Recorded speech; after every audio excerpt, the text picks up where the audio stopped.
सद्गुरुपादाभ्यं जननी जनकौ तथा तत्त्वोपदेशकर्तारं नत्वा भक्तिस्वरम् परमपूज्य प्रातस्मरणीय ಸದ್ಗುರುಗಳ ಚರಣಾರವಿಂದಗಳನ್ನು ಹೃತ್ಪದ್ಮದಲ್ಲಿ ಧ್ಯಾನಿಸಿ ಅದ್ವೈತ ಸಾರ್ವಭೌಮ ಜಗದ್ಗುರು ಸಿದ್ಧಾರೂಢರ ಮೌನ ಮಹಾಯೋಗಿ ಜಗದ್ಗುರು ಗುರುನಾಥಾರೂಢರ ಪಾವನ ಪಾದಾರವಿಂದಗಳಲ್ಲಿ ಹೊಣೆ ಮನೆದು ಬ್ರಹ್ಮವಿದ್ಯಾ ಸಂಪ್ರದಾಯ ಕರ್ತೃಗಳಾದ ಸಮಸ್ತ ಋಷಿ ಮುನಿ ಸಂತ ಶರಣರ ಚರಣಾರವಿಂದಗಳಲ್ಲಿ ಅಭಿವಂದಿಸಿ ಗ್ರಂಥಕರ್ತರಾದ ಪೂಜ್ಯ ಶಿವದಾಸನ ಚರಣಾರವಿಂದಗಳಲ್ಲಿ ನಮಿಸಿ ತಮ್ಮೆಲ್ಲರಿಗೆ ಅನಂತ ಶರಣು ಶರಣಾರ್ಥಿಗಳು. ಆತ್ಮೇರೆ ಜಗದ್ಗುರು ಸಿದ್ಧಾರೂಢರ ಕೃಪಾಕ್ಷೇತ್ರದಲ್ಲಿ ನಡೆದುಕೊಂಡು ಬಂದಿರುವಂತಹ 16ನೇ ವರ್ಷದ ಭಗವತ್ ಚಿಂತನ ಸಾಧನ ಶಿಬಿರದ ಪ್ರಸ್ತುತ ಚಿಂತನದ ವಿಷಯ ಜಗದ್ಗುರು ಶ್ರೀ ಸಿದ್ಧಾರೂಢ ಕಥಾಮೃತ. ಶಿವದಾಸ ಅಮೃತ ಸದೃಶವಾದ ವಾಕ್ಯಗಳನ್ನು ಈ ಗ್ರಂಥದಲ್ಲಿ ತುಂಬಿಕೊಂಡಿದ್ದಾನೆ. ಇಂತಹ ಗ್ರಂಥದಲ್ಲಿ ಇವತ್ತು ಎಷ್ಟನೇ ಅಧ್ಯಾಯ? 39ನೇ ಅಧ್ಯಾಯ. ಹೋಗಿದ್ರೆ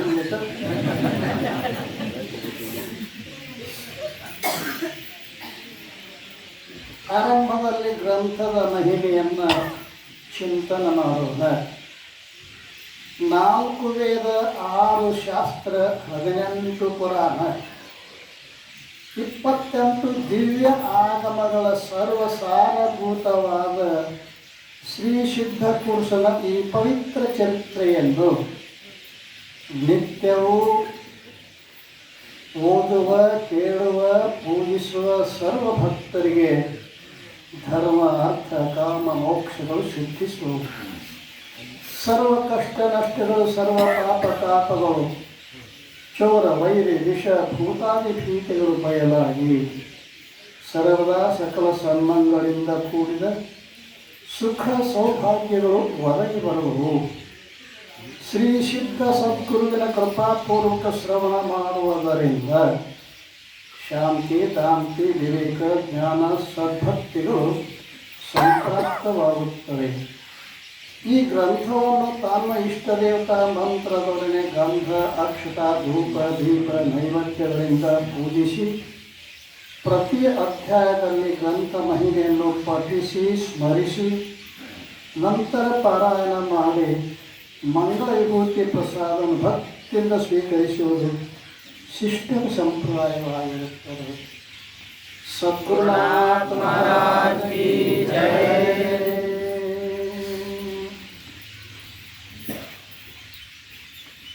30ನೇ ಅಧ್ಯಾಯ.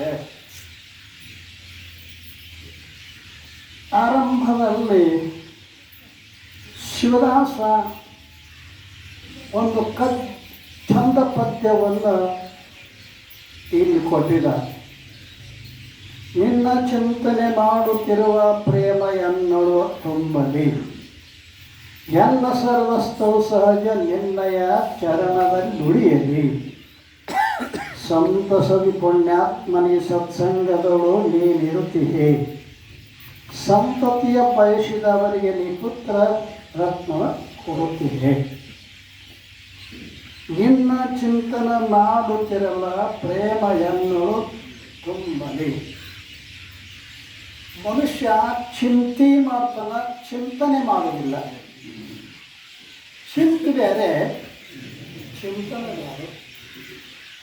ಬರವಣಿಗೆ ಉಣುವ ಚಿಂತೆ, ಉಣಲಾದರೆ ಕೊಡುವ ಚಿಂತೆ, ಕೊಡಲಾದರೆ ಹೆಂಡರ ಚಿಂತೆ, ಹೆಂಡರಾದರೆ ಮಕ್ಕಳ ಚಿಂತೆ, ಮಕ್ಕಳಾದರೆ ಬದುಕಾದರೆ, ಕೇಳಾದರೆ ಸಾಯುವ ಚಿಂತೆ.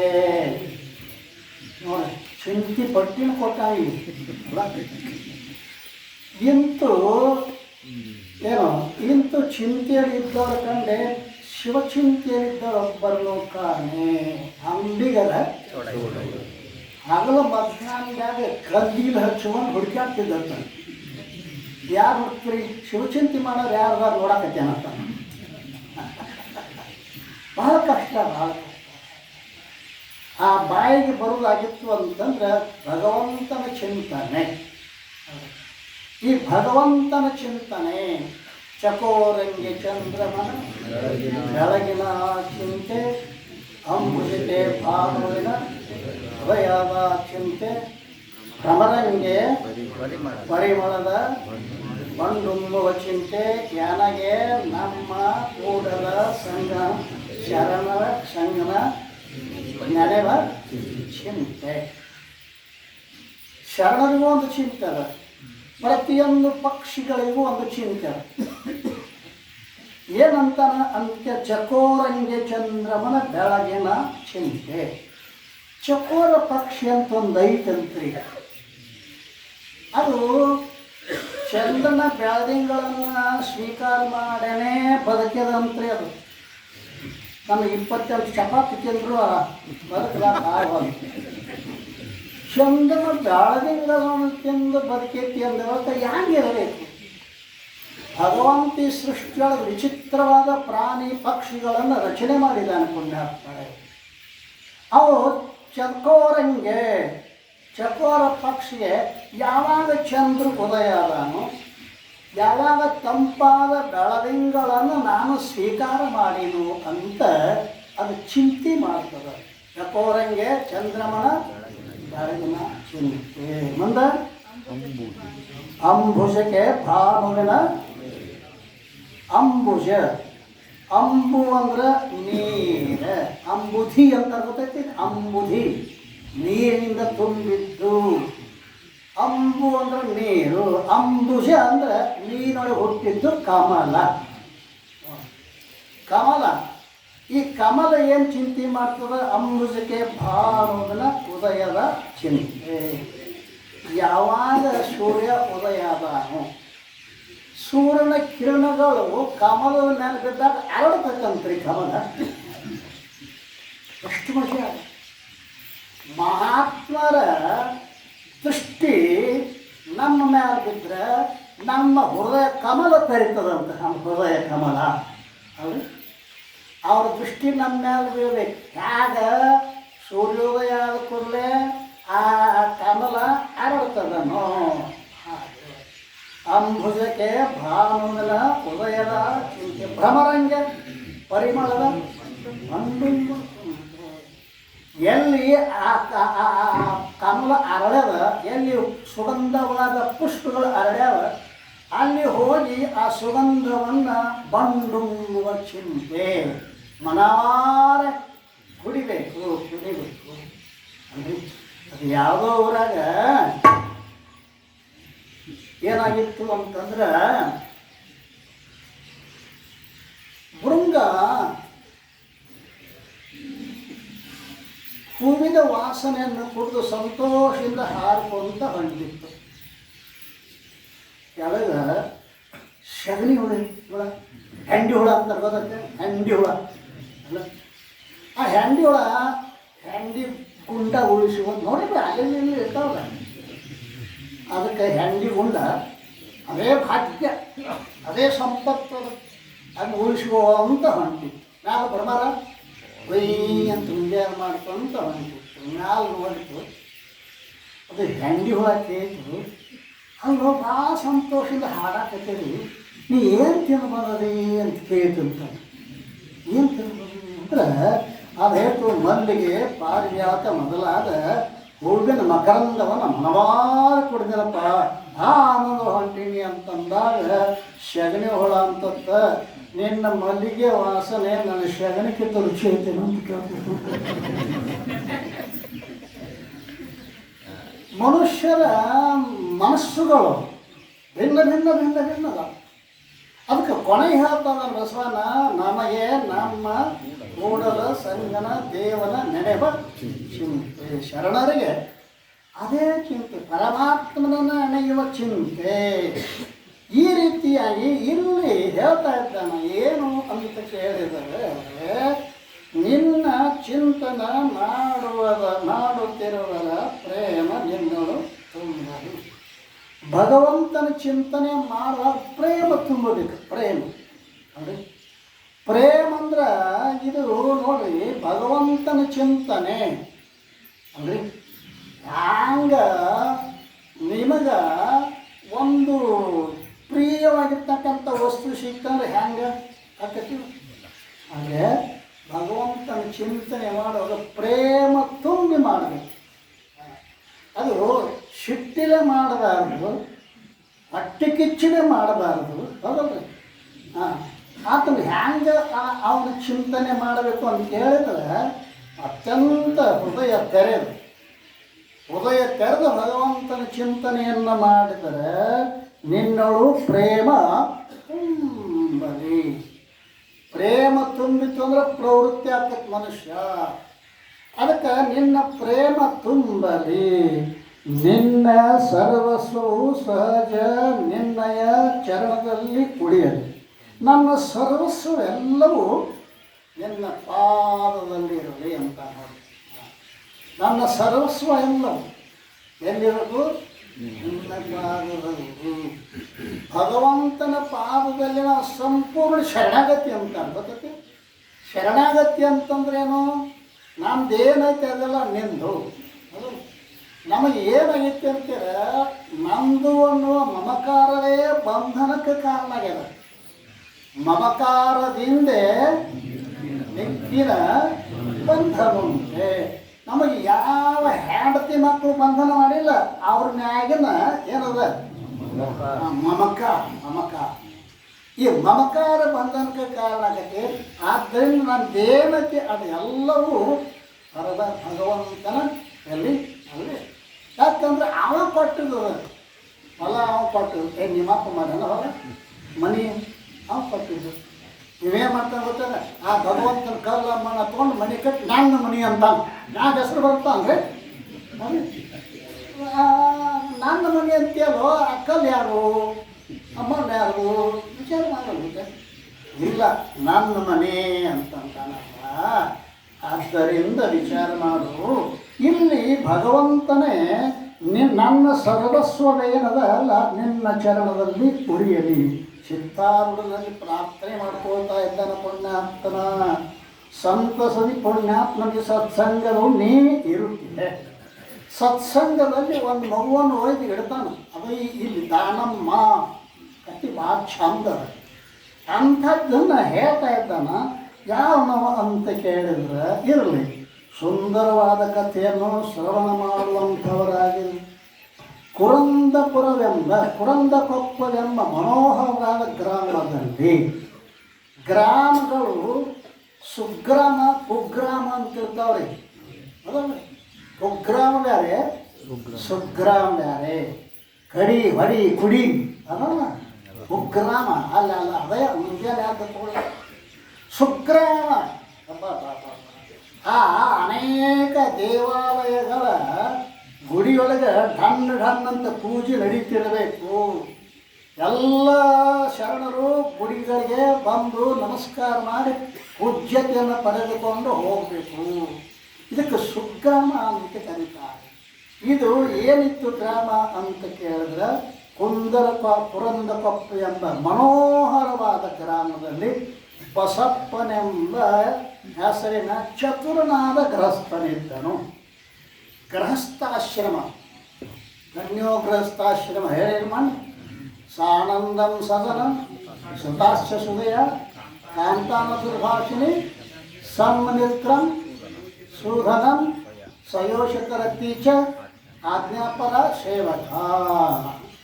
ಅದಕ್ಕೆ ಆತಿಥ್ಯಂ ಶಿವಪೂಜಿನಂ ಪ್ರತಿದಿನಂ ಸಾಧು ಸಂಗಮುಪಾಸತೆ ಸತತಂ ಧನ್ಯೋ ಗೃಹಸ್ಥಾಶ್ರಮಿ. ಎಷ್ಟು ಶ್ರೇಷ್ಠ ಇತ್ತು. ಇಂದಿನ ಋಷಿ ಮುನಿಗಳೆಲ್ಲ ಗೃಹಸ್ಥರೇ ಇದ್ರು.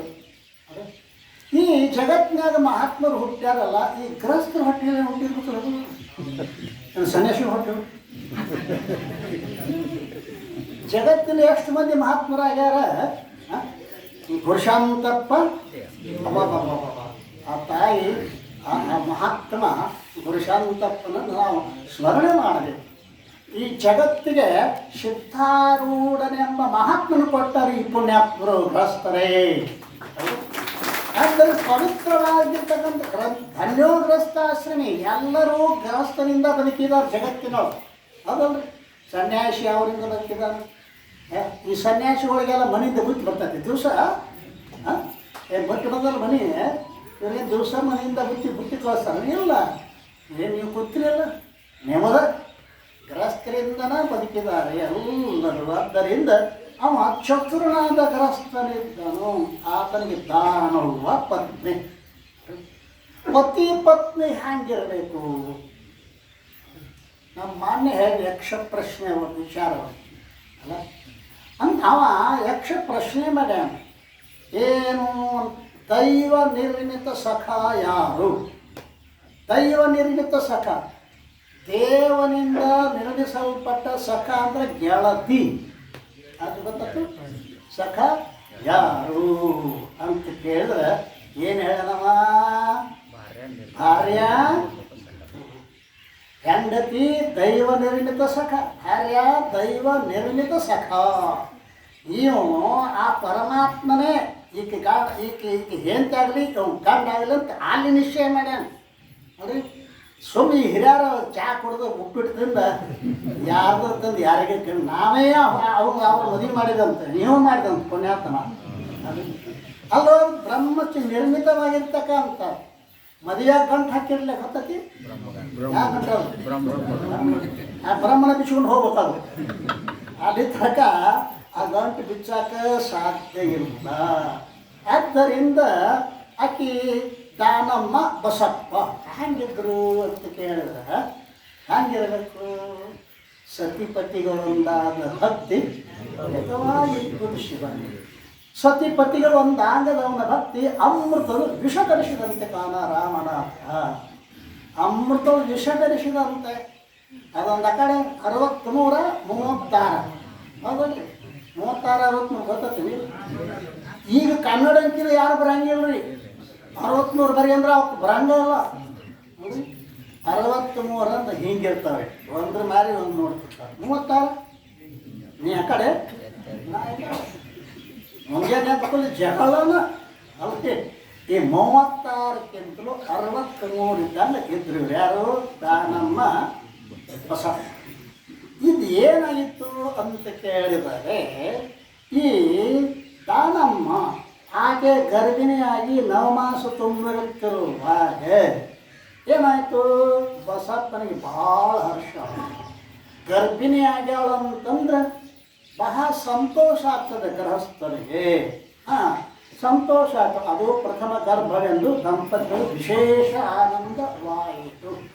ಪ್ರಥಮ ಗರ್ಭ ಅಲ್ರಿ, ಆ ಪ್ರಥಮ ಗರ್ಭಕ್ಕೆ ಭಾಳ ವಿಶೇಷ ಇರ್ತದಲ್ರಿ. ಆದ್ದರಿಂದ ಏನು ಭಾಳ ಆನಂದ ಪಡಿತಾ ಇದ್ರಲ್ಲ.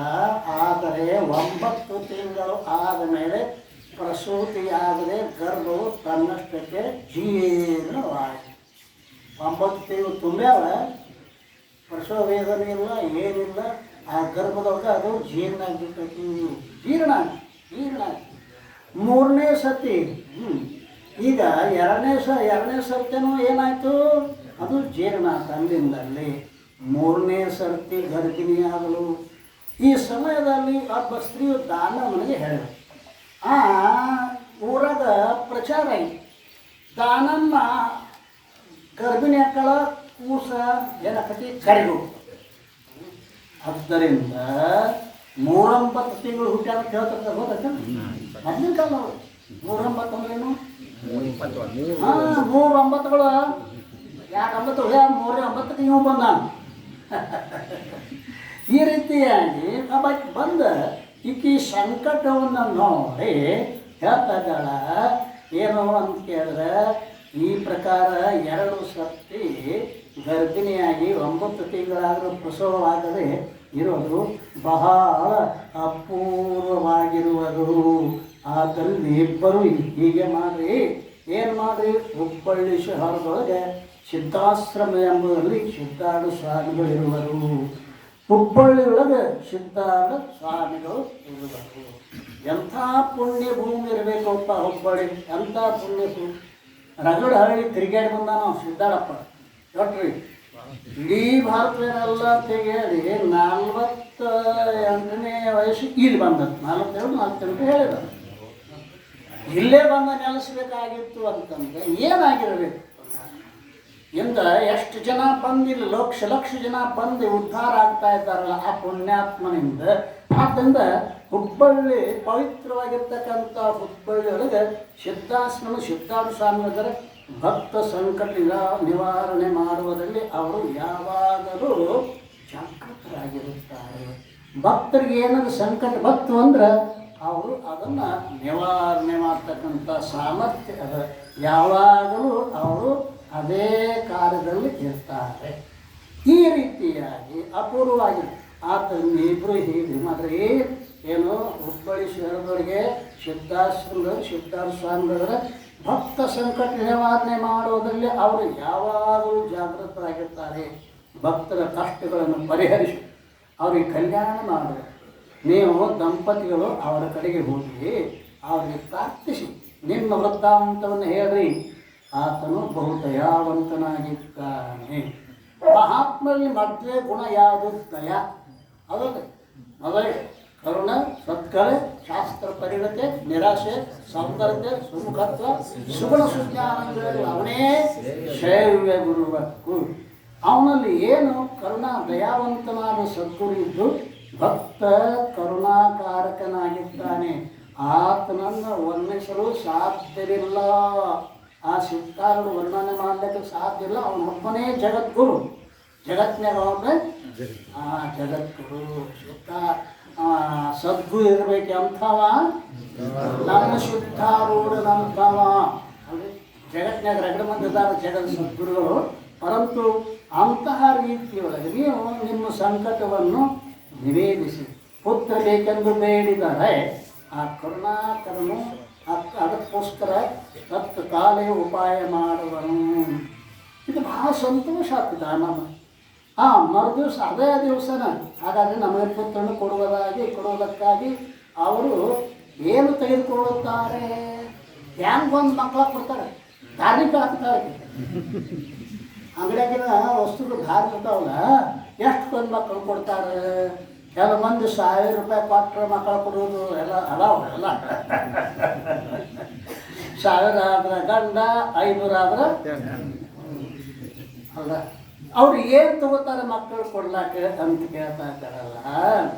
ಆತನಿಗೆ ಏನಾದ್ರು ಉಪಾಯ ಮಾಡಿದ್ರು. ಇದನ್ನು ಕೇಳಿ ಹಾಗಾದರೆ ನಮಗೆ ಪುತ್ರ ಕೊಡುವುದಾಗಿ ಅವರು ಏನು ತೆಗೆದುಕೊಳ್ತಾರೆ? ಇದನ್ನು ನಮಗೆ ಹೇಳುವಂಥದ್ದು. ನಾವು ಶ್ರೀಮಂತರಾಗಿದ್ದು ಅವರಿಗೆ ಬೇಕಾದಷ್ಟು ದ್ರವ್ಯವನ್ನು ಕೊಡಲು ಸಮರ್ಥರಿದ್ದೇವೆ. ನಾವು ಬಹಳ ಶ್ರೀಮಂತರಿರುವುದರಿಂದ ಶ್ರೀಮಂತರಿಗೆ ರೊಕ್ಕ ಭಾಳ, ಬಡವ್ರಿಗೆ ರೊಕ್ಕ ಬಹಳ ಶ್ರೀಮಂತರಲ್ಲ ಇದ್ದರೂ ಕೂಡ ಅವ್ರಿಗೆ ಅದು ಚಿಂತೆ. ಆತನು ದ್ರವ್ಯ ಬೇಡುವುದಿಲ್ಲ.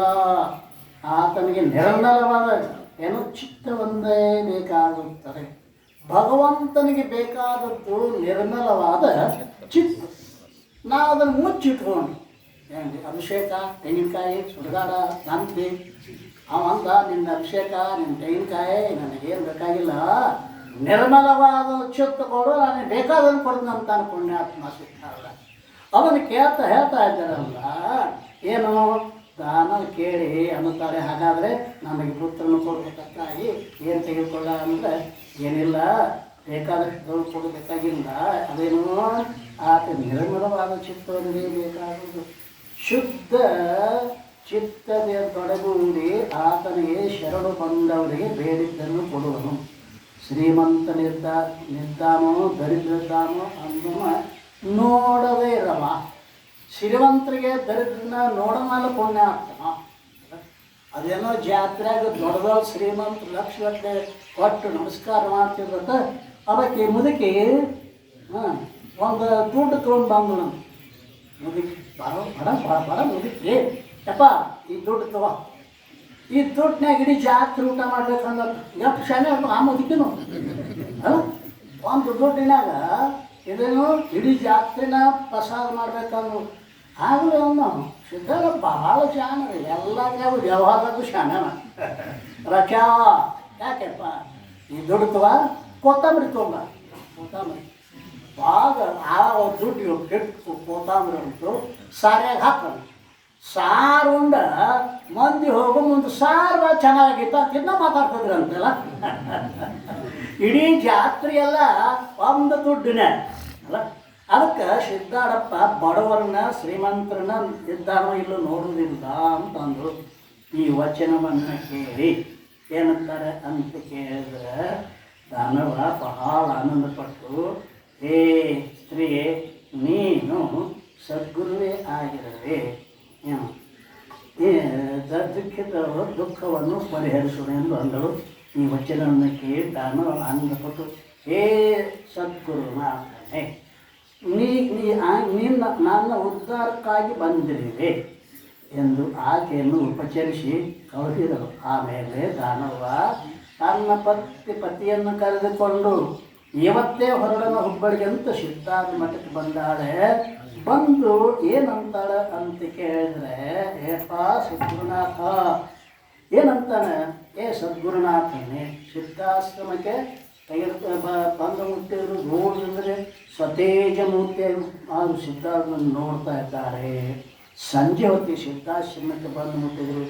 ಬರುವಾಗ ದೂರದಿಂದ ಆ ಮಂದಿ ಕುರಿತಲ್ಲ, ಎರಡೂ ಕಡೆ ಎಡಕ ಬಲಕ ಹಿಂದ ಮುಂದೆ ಭಜನೆ ಮಾಡ್ತಾಯಿದ್ರು. ಆಮೇಲೆ ಕರ್ಪೂರ ಜ್ಯೋತಿಯನ್ನು ಹಚ್ಚಿ ಎಲ್ಲರೂ ಸುಸ್ವರದಿಂದ ಮಂಗಲವನ್ನು ಹಾಡಿದರು. ಆನಂದಕ್ಕೆ ಗಣನೆ ಇಲ್ಲ. ಸಿದ್ಧಾರಪ್ಪನ ಮುಂದೆ ಮಂಗಳಾರತಿ ಮಾಡಿದ ಎಲ್ಲ ಜನರಿಗೆ ಆನಂದವನ್ನು ಪಡ್ತಾ ಇದ್ದಾರೆ. ನಂತರ ಸ್ತ್ರೀ ಪುರುಷ ಭಕ್ತ ಜನರೆಲ್ಲ ಸದ್ಗುರು ಮುಂದೆ ಸಾಷ್ಟ ನಮಸ್ಕಾರ ಹಾಕಿ ಆತನ ಆಜ್ಞೆಯನ್ನು ಪಡೆದುಕೊಂಡು ತಮ್ಮ ತಮ್ಮ ಸ್ಥಾನಗಳಿಗೆ ಹೋಗ್ತಾ ಇದ್ದಲ್ಲ.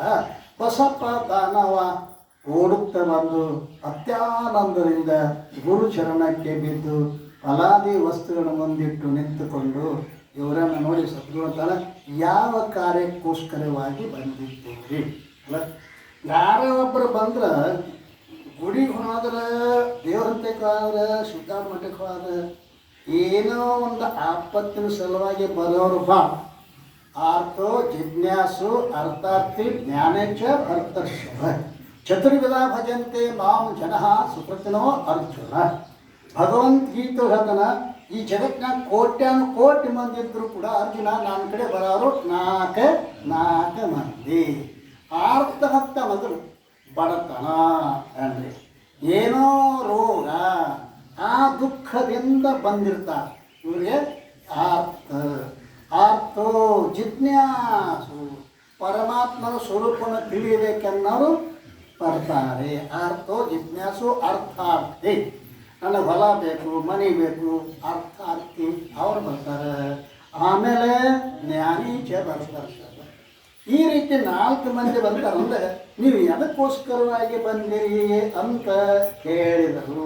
ಸಿದ್ಧಾರೂಢರು ನೀವು ಬಂದಿರಿ ಅಲ್ಲ, ಎದಕ್ಕೋಸ್ಕರವಾಗಿ ಬಂದಿರಿ ಅಂತ ಕೇಳಿದಾಗ ಅಂತಾರಲ್ಲ, ಈಗ ಈ ಕೂಸನ್ನು ಎತ್ತಿಕೊಂಡು ಅನ್ನುತ್ತಾನೆ. ಪಚ್ಚುತ ಚಮತ್ಕಾರ ಆಯಿತು. ಒಂದಾನೊಂದು ರಾತ್ರಿ ಆಗ 3ನೇ ಗರ್ಭ ಬಂದು ಸಿದ್ಧಾರ್ಥರು ಆಶೀರ್ವಾದ ಮಾಡಿ ಕಳಿಸಿಕೊಟ್ರು. ಇನ್ನು ಯಾಲ ನಿನಗೊಬ್ಬ ಯೋಗ್ಯವಾಗಿರ್ತಕ್ಕಂಥ ಮಗ ಹುಟ್ಟುತ್ತಾನೆ. ಇಬ್ಬರು ಗೃಹಸ್ಥ ಬಂದು ಅಂದಿನಿಂದ ಸದ್ಗುರು ಸೇವೆ ಚಿಂತನೆಯನ್ನು ಮಾಡ್ತಾಯಿದ್ರು. ಆ ಕಾಲ ಕಳೆಯುವಾಗ ಚಮತ್ಕಾರವಾಯಿತು. ಒಂದಾನೊಂದು ರಾತ್ರಿ ಕಾಲದಲ್ಲಿ ದಾನಮ್ಮ ಹಾಸಿಗೆ ಮೇಲೆ ಮಲಿಕೊಳ್ಳಳ ನಿದ್ದೆ ಮಾಡುತ್ತಿರುವಾಗ ಒಂದು ವಿಚಿತ್ರವಾದ ಸ್ವಪ್ನ ಬಿತ್ತು. ಆಕೆಗೆ ಸ್ವಪ್ನದಲ್ಲಿ ಪ್ರಸವ ವೇದನೆ ಉಂಟಾಗಿ 3ನೇ ಗರ್ಭಿಣಿಯಾಗಿದ್ದಾಗ ಪ್ರಸವ ವೇದನೆ ಆಗ್ಯದ. ಎಲ್ಲಿ ಸ್ವಪ್ನದೊಳಗೆ ಪ್ರಸವ ವೇದನೆ ಉಂಟಾಗಿ ಸದ್ಗುರು ಉಚ್ಚಿಸಿದ ಮಾತ್ರದಿಂದ ಅವನು ಸದ್ದಾಬಿಡ ಅಂತ ಅಂದಳು. ಆಗ ಆತನು ತನ್ನ ಮುಂದೆ ನೋಡುವಂಥವಳಾದಳು. ಇಷ್ಟು ಅನ್ನೋದ್ರೊಳಗೆ ಮುಂದೆ ಕಾಣ್ತಾ ಇದ್ದಾನೆ ಸಿದ್ದಾಳಪ್ಪ. ಕೃಪಾ ಕಟ್ಟಾಕಿ ನೋಡುತ್ತಿರುವಾಗ ದಾನವ ಪ್ರಸವಿಸಿದಳು. ದಾನವ ಮಗುವಿಗೆ ಜನ್ಮವನ್ನು ಕೊಟ್ಟಳು.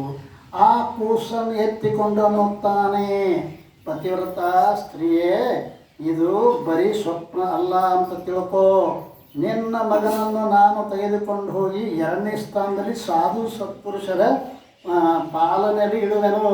ನನಗೋಸ್ಕರ 2ನೇ ಪುತ್ರನು ಕೊಡುವೆನು. ಇದನ್ನು ನಿಶ್ಚಯವಾಗಿ ನಂಬಿರು.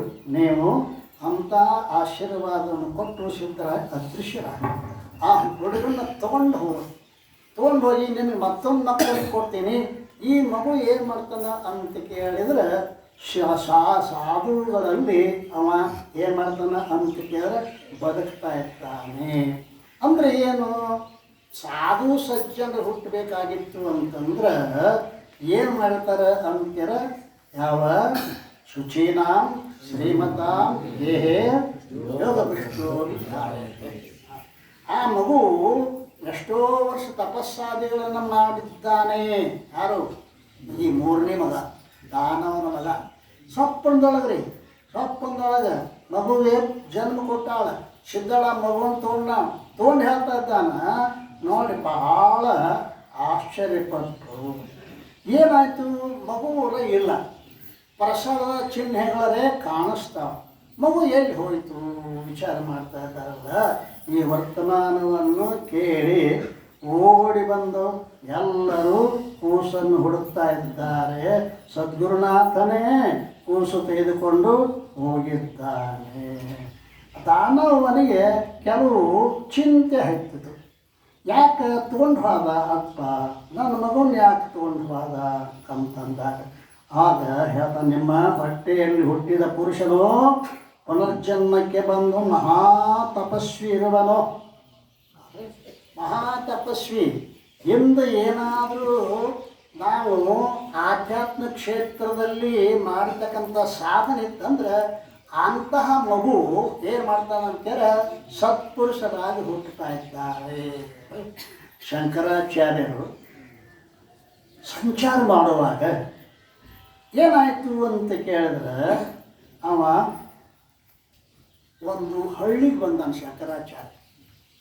ಅವ ಬ್ರಾಹ್ಮಣ, ಪ್ರಭಾಕರ ಅಂತ ಅವನ ಹೆಸರು. ಆ ಪ್ರಭಾಕರ ಒಂದು 8 ವರ್ಷದ ಮಗುವಿನ ತಗೊಂಡು ಬಂದ. 8 ವರ್ಷದ ಮಗು ಅದು ಮಾತಾಡುತ್ತಿದ್ದಿದ್ದಿಲ್ಲ ರೀ. ಹುಟ್ಟೈತಿ ಮಾತಾಡುತ್ತಿದ್ದಿಲ್ಲ. ಅವಾಗ ಅದನ್ನು ಮಗುವನ್ನ ಅವನ ಪಾದಕ್ಕೆ ಹಾಕಿ ಪ್ರಭಾಕರ ಅಪ್ಪತನ, ಸದ್ಗುರುನಾಥ, ಈ ಮಗು ಹುಟ್ಟಾನ ಮಾತಾಡೋಲ್ಲಪ್ಪ, ಇವನು ಸ್ವಲ್ಪ ನೋಡ್ರಿ, ನಿಮ್ಮ ದೃಷ್ಟಿ ಬೀಳಲಿ. ಆವಾಗ ಕೇಳ್ತದ, ನೀ ಯಾರಪ್ಪ ಅಂತ ಆ ಮಗುನ ಕೇಳಿದ್ರೆ ಏನು ಹೇಳ್ತಾನವ, ನಾಹಂ ಮನುಷ್ಯೋ ನ ಚ ದೇವ ವಕ್ಷಃ ನ ಬ್ರಾಹ್ಮಣ ಕ್ಷತ್ರಿಯ ವೈಶ್ಯ ಶೂದ್ರ ನ ಬ್ರಹ್ಮಚಾರಿ ಗೃಹೋ ವನಸ್ಥಃ ನಾಹಂ ದಿಕ್ಷು. ನಾನು ದೇವನ ಅಲ್ಲ, ನಾನು ಮನುಷ್ಯನಲ್ಲ, ರಾಕ್ಷಸ ಅಲ್ಲ, ಬ್ರಾಹ್ಮಣ ಅಲ್ಲ, ಕ್ಷತ್ರಿಯ ಅಲ್ಲ, ವೈದ್ಯ ಅಲ್ಲ. ಅಂದರೆ ನಾನು ಏನಿದ್ದೀನಿ ಅಂತ ಕೇಳಿದರೆ ಬೋಧ ರೂಪ, ಜ್ಞಾನ ಸ್ವರೂಪನೇ ನಾನು ಇದ್ದೇನೆ. ನಾವೆಲ್ಲರೂ ಜ್ಞಾನ ಸ್ವರೂಪರ ಇದೀವಿ. ಹೊರತು ಏನಾಗೈತಿ ಅಂತಾರೆ, ಯಾವುದೋ ನಾಮ, ಯಾವುದೋ ಜಾತಿ, ಯಾವುದೋ ವರ್ಣ, ಯಾವುದೋ ಆಶ್ರಮಕ್ಕೆ ಅಂಟಿಕೊಂಡಿದ್ದೀವಿ. ಅದಲ್ಲ, ಅದೇ ನಾವೆಲ್ಲ ಪರಮಾತ್ಮನ ಸ್ವರೂಪರ ಇದ್ದರೂ ಕೂಡ ಅಜ್ಞಾನವಶರಾಗಿ ದೇಹದೊಡನೆ ತಾದಾತ್ಮವುಳ್ಳವರಾಗಿ ಆವಾಗ ನಾವು ಈ ರೀತಿ ಆಗ್ತಾ ಇದೆಯಲ್ಲ, ಅವಾಗ ಹಂಗಿದ್ದೀವಿ. ಸ್ಮೃತಿ ಇಲ್ಲ. ಆ ಪುಣ್ಯಾತ್ಮತನ ನೀನು ದೇವಲ್ಲ, ಮನುಷ್ಯ ಅಲ್ಲ, ರಾಕ್ಷಸ ಅಲ್ಲ, ಬ್ರಾಹ್ಮಣ ಅಲ್ಲ, ಕ್ಷತ್ರಿಯ ಅಲ್ಲ, ವೈಶ್ಯ ಅಲ್ಲ, ಶೂದ್ರ ಅಲ್ಲ, ಬ್ರಹ್ಮಚಾರಿನೂ ಅಲ್ಲ, ವಾನಪ್ರಸ್ಥನೂ ಅಲ್ಲ, ವಾನಪ್ರಸ್ಥನೂ ಅಲ್ಲ, ನಾಹಂ ಭಿಕ್ಷು ನ ಬೋಧ ರೂಪ, ನಾನು ಜ್ಞಾನ ಸ್ವರೂಪನೇ ಇದ್ದೇನೆ. ಆಶ್ಚರ್ಯ ಆಯಿತು. ಆವಾಗ ಅವರು ಶಂಕರಾಚಾರ್ಯ ಆಶ್ಚರ್ಯಪಟ್ಟರು. ತಮ್ಮ ಮತ್ತು ನೀ 2 ದಿವಸ ಯಾಕೆ ಮಾತಾಡಲಿಲ್ಲ ಅಂತ ಕೇಳಿದಾಗ, ನಾನು ಮನುಷ್ಯರು ಯಾರು ಭೇಟಿ ಆಗಲಿಲ್ಲ ಅನ್ನಂತವ. ಮನುಷ್ಯರು ಯಾರು ಭೇಟಿ ಆಗಲಿಲ್ಲ ಹೇಳ್ತಾರಲ್ಲ, ಗರಗ ಮಳೆ ಪಂಥಕ್ಕೆ ಹೋಗುವಾಗ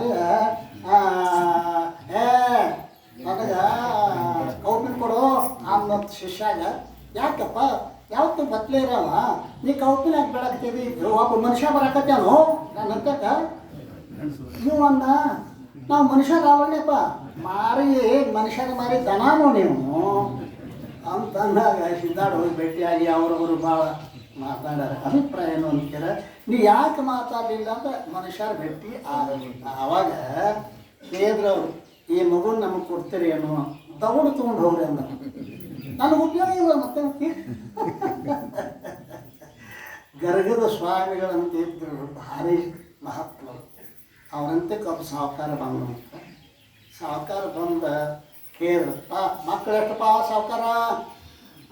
3 ಮಂದಿ ರೀ. ಏನೇನು ಮಾಡ್ತಾರೆ? ಅವ ಹಿರಿಯವ ಡಾಕ್ಟ್ರ್ ಆಗ್ಯಾನ್ರಿ, 2ನೇದವ ವಕೀಲ ಆಗ್ಯಾನ್ರಿ, 3ನೇದವ ಏನು ಮಾಡ್ತಾನೆ? ಅವ್ನು ದಡ್ಡದಾನ್ರಿ, ಯಾವುದೇ ಮಟ್ಟಕ್ಕೆ ಕೊಡಬೇಕಂತ ಮಾಡಿದ್ದೇವೆ. ನಮ್ಮ ಆಶ್ರಮಗಳಲ್ಲಿ ಹುಚ್ಚರು ಆಸ್ಪತ್ರೆ ತಿಂತಿದ್ದಾರೆ. ಅಮ್ಮ ಇನ್ನೊಂದು ನಮ್ಗೆ ಉಪಯೋಗ ಆಗೋದು ಕುಂಟ್ರು ಡಾಕ್ಟ್ರು ಹುಚ್ಚರು ಅವ್ರು ತಂತ ಮಂಡ್ಯ ಬಂದ ಆಕಳ ಕೊಡ್ಬೇಕತ್ತೀನಿ ರೀ ಅನ್ನ. ಯಾಕೋ ಅಂದ, ಅದು ಒದಿತತ್ರಿ ಅನ್ನ. ಗೃಹಸ್ಥ ಭಾಳ ಹುಷಾರಿರ್ತಾರೆ, ನಮಗೆ ಬ್ಯಾಡ್ ಆಗುತ್ತು ಮಾಡ್ಲಕ್ಕಂದು ಹೋಗಿತಾರೆ. ಏನು ಮಾಡ್ತೀರಿ? ಹಾಗೆ ಆ ಪುರುಷ ಹೆಂಗದಾನ ಅಂತೇಳಿ ಅವ ಯಾವ ಅನೇಕ ಜನ ಮೊದಲು ತಪಸ್ಸನ್ನು ಮಾಡತಕ್ಕಂಥವದಾನ. ಮೊದಲೇ ತೀರ್ದು ಬಸಪ್ಪ ವ್ರತ ಚಿಂತೆ ಮಾಡಲಿಲ್ಲ. ದಾನವಾಗ ಕೆಲವು ಚಿಂತೆ ಅಂತ ಆದರೆ ಕಾಲು ಕೂಡಿ ಹೋಯಿತು. ಒಂದು ದಿವಸ ದಂಪತಿಗಳು ಸಿದ್ಧಾರ್ಥ ಕಡೆಗೆ ಹೋಗಿ ಕೇಳ್ತದ ನಿವೇದಿಸರು, ನಿಮ್ಮ ಹೊಟ್ಟೆಯಲ್ಲಿ ಹುಟ್ಟಿದ ಪುರುಷನು ಪುನರ್ಜನ್ಮಕ್ಕೆ ಬಂದು ಮಹಾ ತಪಸ್ವಿ ಇರುವನು, ಅವನಿಗೆ ಸತ್ಸಂಗ ಬೇಕಾಗಿರುವುದು ಅಂದರೆ ಯಾರೋ ಹಿಂದಿನ ಜನ್ಮದಾಗ ಪುಣ್ಯ ಮಾಡಿದ್ರೆ ಸತ್ಸಂಗದಾಗ ಅಪೇಕ್ಷೆ ಆಗ್ತದೆ. ಇಲ್ಲಪ್ಪ ಹುಡುಗದಾನ 16 ವರ್ಷದ ಅದಾನ, ಮುಂದೆ ಗೊತ್ತಾಗುತ್ತೆ. ಅವನ ಹೆಸರೇನಪ್ಪ? ಅದೃಶ್ಯಪ್ಪ. ಅವ ಸತ್ಸಂಗದಾಗ ಯಾವತ್ತು ಇರವ. ಇಲ್ಲಿ ಮೊನ್ನೆ ನಮ್ಮ ಪ್ರವಚನ ಕೇಳಿ ನಮ್ಮ ಮಠಕ್ಕೆ ಬರ್ತೀನಿ ರೀ ನಾನು. ನಿಮ್ಮಲ್ಲಿ ಯಾರು 16 ವರ್ಷದ ಬರ್ತಿದ್ರೆ ಹೇಳ್ತಾರೆ, ಕರ್ಕೊಂಡ್ಬರ್ತೀವಿ. ಸಾಧ್ಯ ಇಲ್ಲ ಅದು. ಬೇಕಾದ್ರೂ ಸ್ವಾಮಿ ಒಂದು 10,000 ರೂಪಾಯಿ ತಗೋ, ಮಗನ ಕೊಡಿದ್ರೆ ಏನು ನಮಗೆ ಹುಚ್ಚು ಅವ್ರ ಅಪ್ಪಗೆ ಫೋನ್ ಮಾಡಿದೆ, ಏನಪ್ಪ ಅದೃಶ್ಯಪ್ಪನ ಕಳಿಸಿ ಕರ್ಕೊಂಡು ಹೋಗ್ರಿಪ್ಪ ನಾವು. ಏನು ಪುಣ್ಯಾತ್ಮ ವಿಚಾರ ಮಾಡ್ರಿ. ಸಣ್ಣ ಸತ್ಸಂಗದ ಕಡೆ ಬರಲಿಕ್ಕೆ ಸಾಧ್ಯ ಇಲ್ಲ. ಇಷ್ಟಲ್ಲಿ ನೀವು ಬರಕ್ಕೆ ಹತ್ತಿರಂದ್ರೆ ನೀವು ಹಿಂದೆ ಏನು ಮಾಡ್ಯಾರಿ ಬಿಟ್ಟರೆ 1 ತಾಸು 2 ತಾಸು ಬಂದು ಕೊಡ್ತೀರಿ ಅಲ್ಲ ಸಿದ್ಧನ ಮುಂದೆ. ನೀವು ಸಾಮಾನ್ಯ ಅಲ್ಲ, ಪುಣ್ಯವಂತರ ಎದಿರಿ, ಇನ್ನಷ್ಟು ಪುಣ್ಯ ಮಾಡಿರಿ, ನೀವು ಮುಂದೆ ದೊಡ್ಡ ಮಾತ್ರ ಇದ್ದೀರಿ. ಈ ರೀತಿ ಹೇಳಿ ಹೋದ ಅಜ್ಜ. ಆಮೇಲೆ ಏನಾಯ್ತು, ಪುನಃ ಗರ್ಭಿಣಿಯಾದಳು. ಗರ್ಭಿಣಿಯಾಗಿ ಸಿದ್ಧರ ಆಶೀರ್ವಾದದಿಂದ 9 ಮಾಸ ತುಂಬಿದೊಳಗೆ ಒಂದು ಸುಂದರವಾದ ಮಗುವಿಗೆ ಜನ್ಮವನ್ನು ಕೊಡ್ತಾಳೆ. ಆ ಮಗು ಮುಂದೇನಾಕತಿ ಅನ್ನೋದನ್ನು ನಾಡಿನ ದಿವಸ ಚಿಂತನೆ ಮಾಡೋಣ. ಸದ್ಗುರುನಾಥ ಮಹಾರಾಜ್ ಕಿ ಜೈ.